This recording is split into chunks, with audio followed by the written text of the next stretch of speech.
Why We Forget Everything, a first principles deep dive into the labyrinth of memory, that intricate tapestry woven from experiences, facts, and emotions, defines much of what it is to be human. Yet the persistent frustration of forgetting a name, a date, a crucial piece of information is a universal human experience. Why do we forget? To answer this, we must embark on a first principles journey, dissecting the very mechanisms of memory and its inevitable decay. Drawing insights from foundational neuroscience, groundbreaking case studies, and the latest scientific literature. At its core, memory isn't a single entity but a complex interplay of systems, each with its own vulnerabilities. Think of it less like a single filing cabinet and more like a vast, interconnected library with multiple sections, librarians, and archiving protocols, some more efficient than others. The foundational pillars: encoding, storage, and retrieval. Memory, from the mundane to the profound, undergoes a three-stage process. Encoding: this is the initial learning or acquisition phase, where new information is transformed into a format that can be stored in the brain. Effective encoding is paramount. As Andrew Budson and Elizabeth Kensinger emphasize in Why We Forget and How to Remember Better, the depth of processing during encoding significantly impacts recall. Simply reading something once is shallow encoding. Actively engaging with the material, relating it to existing knowledge, visualizing it, explaining it to someone else constitutes deep encoding. Without proper encoding, information never truly enters the memory system, making forgetting inevitable. Harvard Health Publishing frequently highlights the importance of active learning strategies, such as spaced repetition and elaborative rehearsal, to bolster this initial stage. Storage: once encoded, memories are maintained over time. This isn't a static process. Memories are dynamic constructs, constantly being consolidated and reconsolidated. The hippocampus, a seahorse-shaped structure deep within the brain, plays a critical role in forming new explicit declarative memories, facts, and events.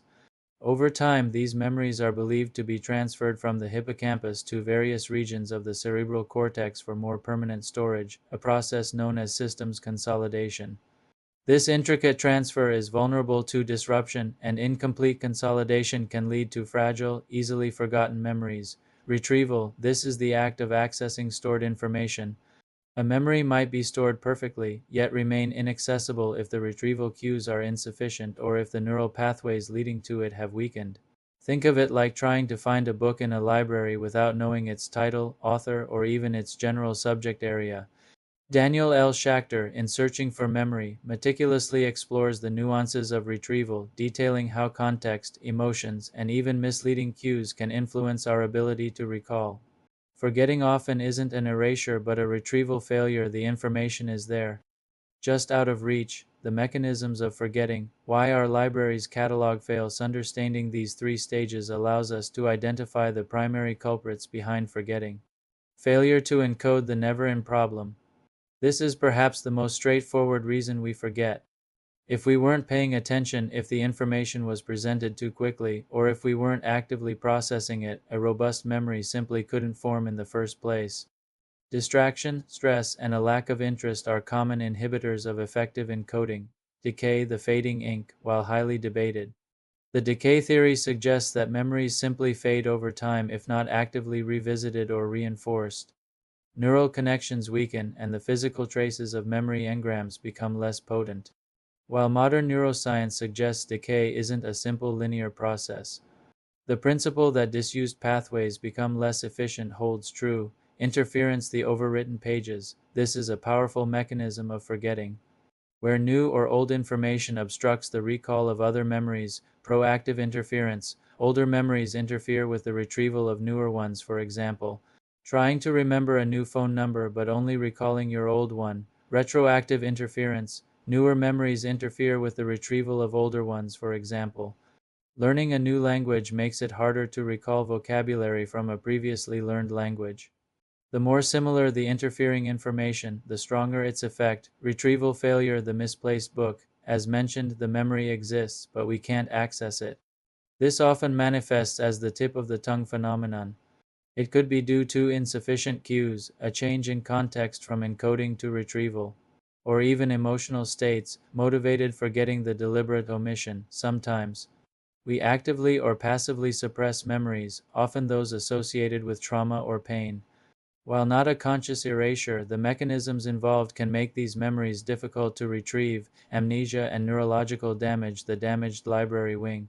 This is where works like Suzanne Corkin's permanent present tense provide invaluable insights.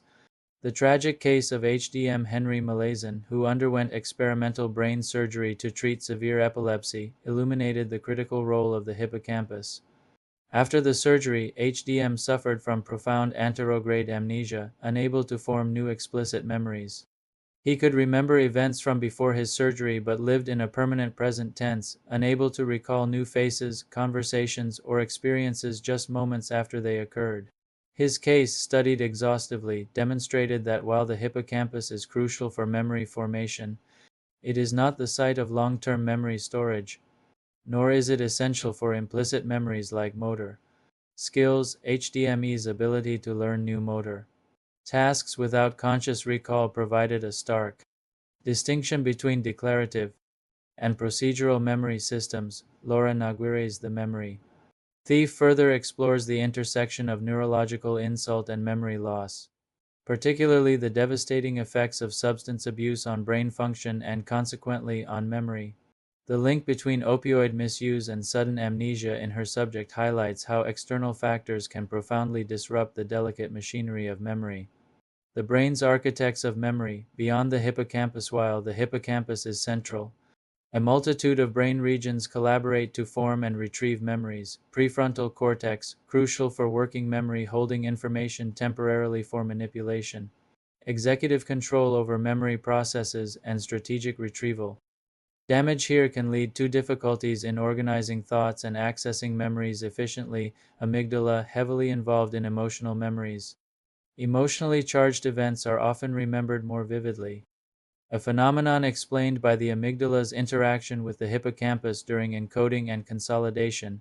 Cerebellum, essential for procedural memories, skills, and habits, for example, riding a bike, playing an instrument. Basal ganglia, also involved in habit formation and implicit learning. Temporal lobes, including the hippocampus, critical for declarative memory formation. The intricate connectivity between these regions, forming complex neural networks, is the physical substrate of memory.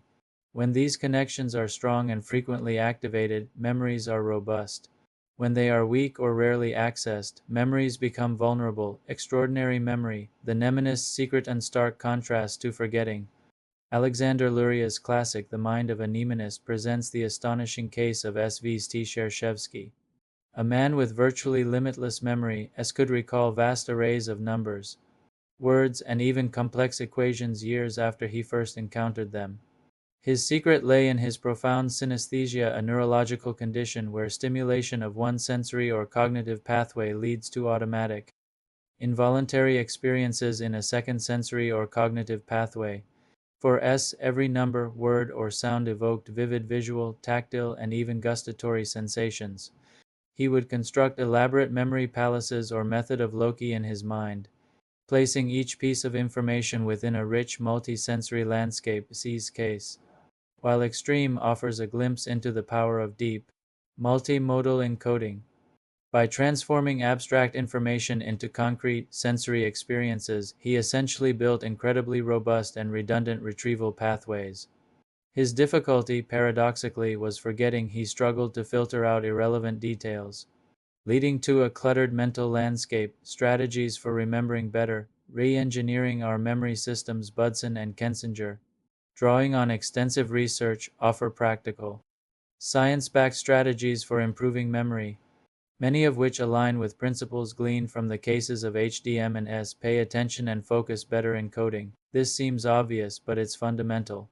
Minimize distractions. Actively engage with new information, elaborate and connect. Deeper encoding. Don't just passively absorb. Ask why, relate new information to what you already know, create mental images, or explain it to someone else. This builds richer, more interconnected neural networks. Organize information, categorize, chunk, and structure information logically. The brain prefers organized data. Use spaced repetition. Instead of cramming, review information at increasing intervals. This strengthens memory traces and aids in consolidation. Harvard Medical School frequently champions spaced repetition as a highly effective learning technique. Test yourself active retrieval, don't just reread. Actively try to recall information. This practice strengthens retrieval pathways and helps identify what you truly know versus what you just recognize. Get enough sleep. Sleep is not passive. It's a critical period for memory consolidation. During deep sleep, memories formed during the day are replayed and strengthened.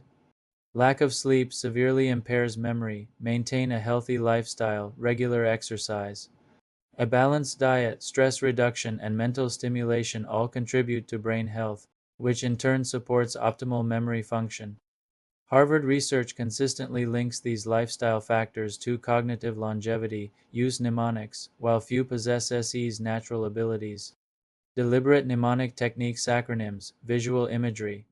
Memory palaces can significantly aid in recalling specific types of information. Conclusion: the imperfect art of recall. We forget everything is not a simple question with a single answer. It is a testament to the dynamic, reconstructive, and often fallible nature of our memory systems.